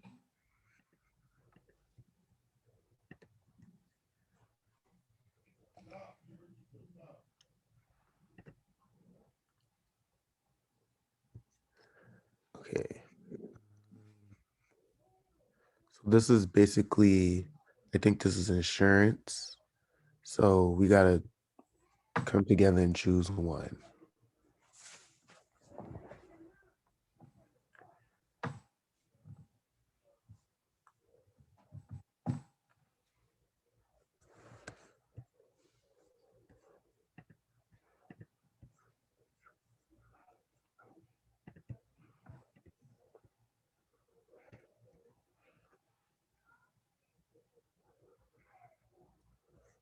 Okay, so 2 people have said the silver plan. Okay.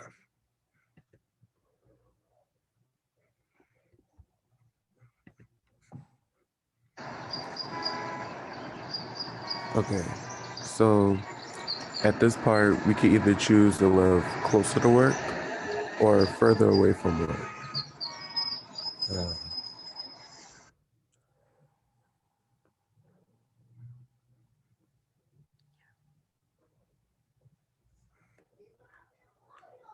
And as we get closer to work, the rent goes up, but the travel costs go down. So somewhere in the middle, maybe. That's what someone said. Or further, maybe.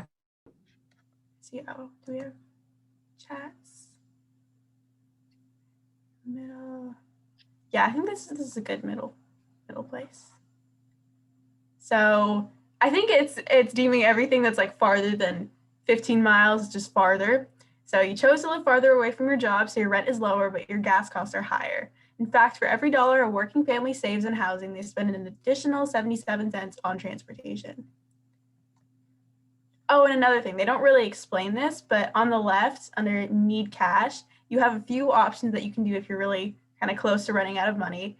So you could smash your kid's piggy bank, you could donate plasma, or you could get a payday loan. So those are a few options, but they're, not that much, but if we're in need. So next one, your new apartment is too small for your stuff. What do you want to do? You could rent a storage unit for $45, have a yard sale, or ask a friend to store it. Yard sale. Yard sale, it's a good idea. You could make some money off of that maybe. Y'all think, should we have a yard sale or should we ask our friend to store it? It doesn't really describe what the stuff is, but maybe it's stuff that you like or is important to you. I say chat. Yard sale. Y'all good with the yard sale? Okay, let's do that. You sold a bunch of stuff, but only made $150. Still, that's better than nothing. Alrighty, so you have a kid. We're bringing it up now. Your child's sneakers are falling apart and it's time to buy new ones. Name brands are important, but they don't come cheap. What do you want to do? Do you buy the name brand or do you go to the thrift store? Name brand are $100 and thrift store is $10. Thrift. Thrift store. Yeah, I said there's no shame in thrifting and $100 shoes. You don't have much in your bank account. Your child comes home in tears and threatens to stop eating lunch because other kids made fun of all the free lunch kids. What do you want to do? Add lunch money to your monthly budget or risk them going hungry? Some of these are hard.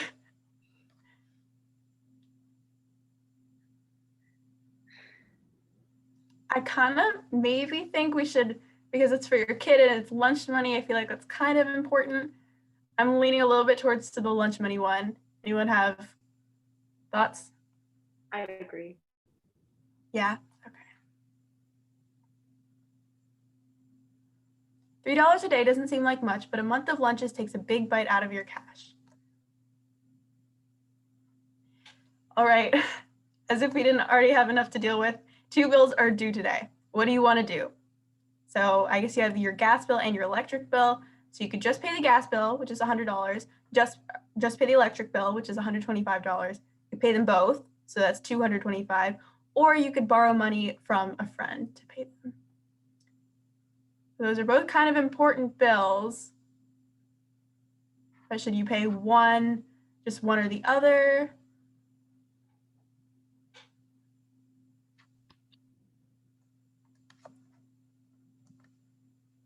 Pay both.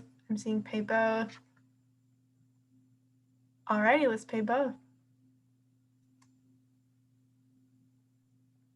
You've been charged a $5 bank fee because your account is below $50. A warning would have been nice. Bank fees and overdraft charges overwhelmingly impact low-income groups, which is why many skip the bank altogether in favor of check cashing services.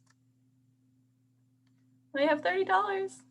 You're sure you weren't speeding, but the cop who gave you a ticket disagrees. So do we pay it off? That's $250, or contest it in court? Definitely go.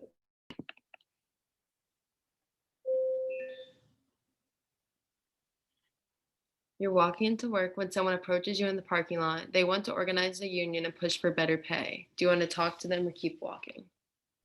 Talk to them. I'd say keep walking. That could get us a job strike. That's true, yeah. Yeah, we can't afford another job strike. Okay, we'll keep walking. Like you, many low-income workers would rather keep quiet than push for better working conditions because they don't want to risk their jobs. Your stress level's through the roof these days. A friend hears you venting and offers you a cigarette. Do you take it or no? No. No.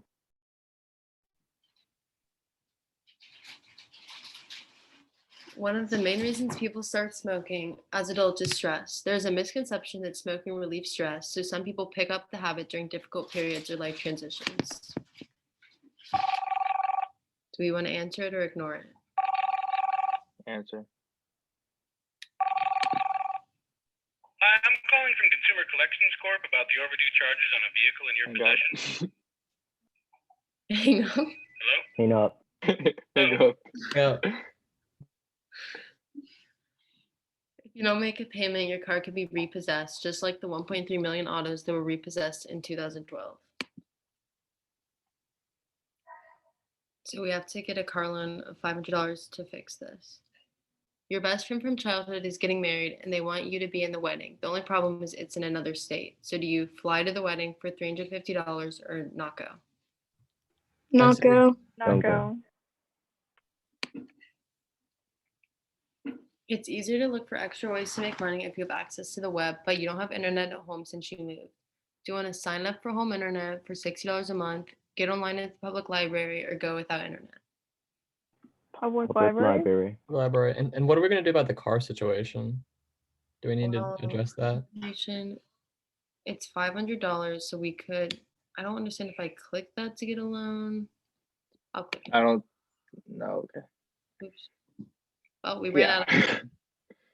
So this simulation just shows that, like, for low income women and people that are like having a hard time, that they can, like, we could only last 21 days in their position, and it just shows like we shouldn't be as like judgmental of them, and like because we have to like see their situation. Yeah. So did anyone learn something from this? GG. Yeah, we really shouldn't have paid that car bill. Thought it was gonna get. Yeah, I didn't. I was like, well, I feel like Okay. some of the questions were like kind of set up in a weird way. It's like with the hourly versus pay by piece wage. It's like we should know what the pay by piece is to make like an informed decision. You know. Yeah. Well, that's it. Like a lot of these jobs, like, you know, you don't really know what you're like getting yourself into. It's like you don't have all the like information, especially like because you didn't have the internet. Our person didn't have the internet, so like I don't know, they like wouldn't be able to research some of this stuff. Do we have a lot of time left? Because we can just mess around and just see what can happen if we do. I think Mindy sent out an announcement a little while ago that said in 3 minutes. Oh yeah, 3 minutes. Okay, never mind then. Yeah. You guys lasted a long time. You were on day 21, was it? Yeah, I think we could have gone farther. We were kind of confused by, I thought we were like getting a loan, but I think we ended up paying for it. And so then we lost all our money. Yeah. And then as soon as the call came in, all of you were like, hang up, hang up. I thought it'd be like a scam call or something, like someone just try, because I get so many calls like that, and like I don't have a car in my name, so I just figured it was a scam call. Yeah. And that's a reality for a lot of people. And, you know, most people have cell phones now, so they can screen who's coming in. And so oftentimes they just don't answer. So, yeah. Yeah, but you guys, I'm curious to see how far everyone got. Maybe that's a question we ask the entire group when we get back. Last time I did this, I like got all the way through the month. I don't know. I think, but also like I chose a different job. So Yeah, I I think got all the way through the month too the first time I did it. Yeah, I think I picked like the admin job. So that just shows like how one decision could like affect everything. I did waitressing, I think. And that was really rough because they kept cutting back the hours so much.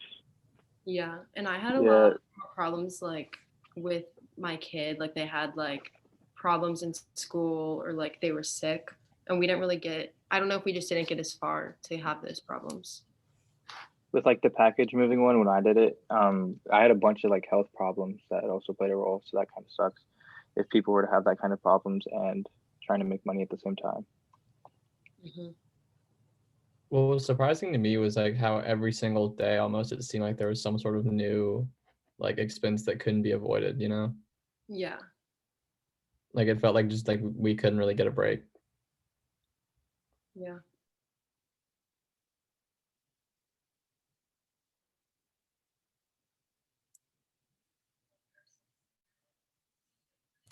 Yeah, and you think about it in terms of, okay, this is just an every day of the month, you know, throughout the year, but you know, think of it in terms of today. You know, we have a pandemic, and if you were, you know, had chose the restaurant job, you might not even be working at this point. And so, you know, how just one, like you said, Reagan, one choice can, you know, make such a huge difference and things outside of your control.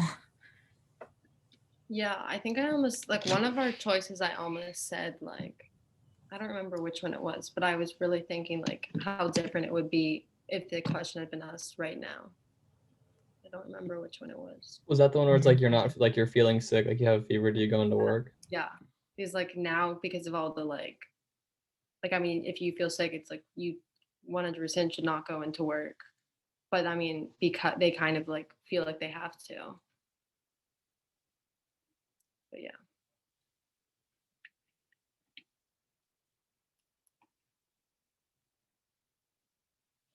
I don't know. Has everyone been enjoying the summit so far?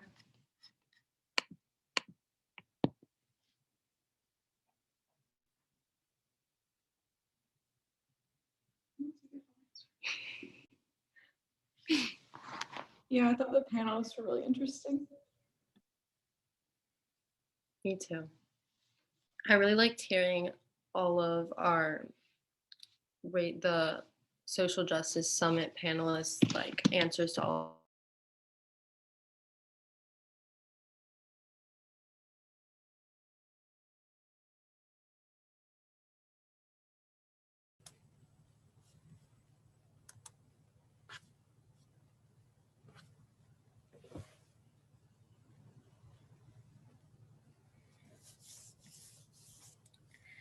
All right, guys, as everyone's starting to join back, was there any room that made it through all 30 days?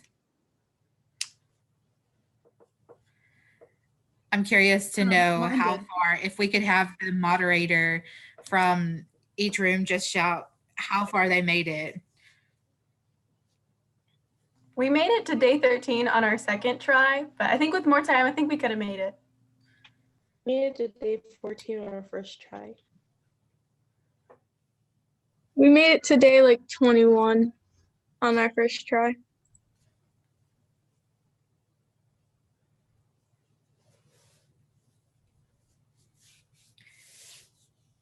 So I think it's pretty much, you made it to week 2 or 3, and then it was pretty much over at that point. So I hope you had fun with that game. It's interactive and you can play it multiple times to get multiple different outcomes.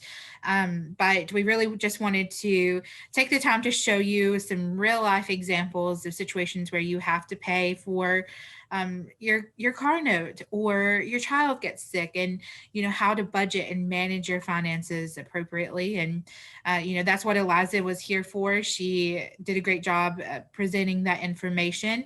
And after this summit, you will receive a handout packet and some more information.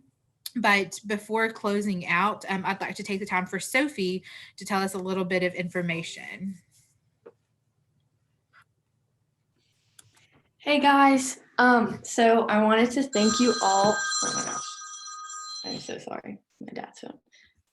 I wanted to thank you all so much for your attendance and for your participation. I know in our breakout room with Charlie, everyone was really active, and I think we all learned a lot from those activities. And then I think that we also, I mean, I personally really enjoyed listening to our guest speakers. So thanks for participating. I hope you guys all got something out of it. So I do have a little announcement to make. We have a website for YVC and MYC and basically all the youth programs in the Charleston community. And so Jennifer is going to send that link in the chat, but it is,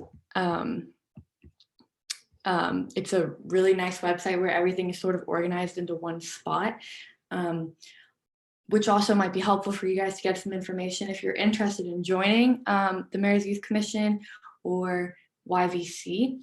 We are always accepting, or at least MYC is accepting applications on a rolling basis. And it's a great opportunity. We get to meet, discuss things that are important to us as young people in the community. Highly recommend. This is my first year on the council, but I think I've gotten a lot out of it so far. So if you want to be a little more involved in these summits and getting to know Mayor Tecklenburg, I would definitely apply. I would also like to ask you guys to complete a survey, which Ms. Jennifer just sent in the chat.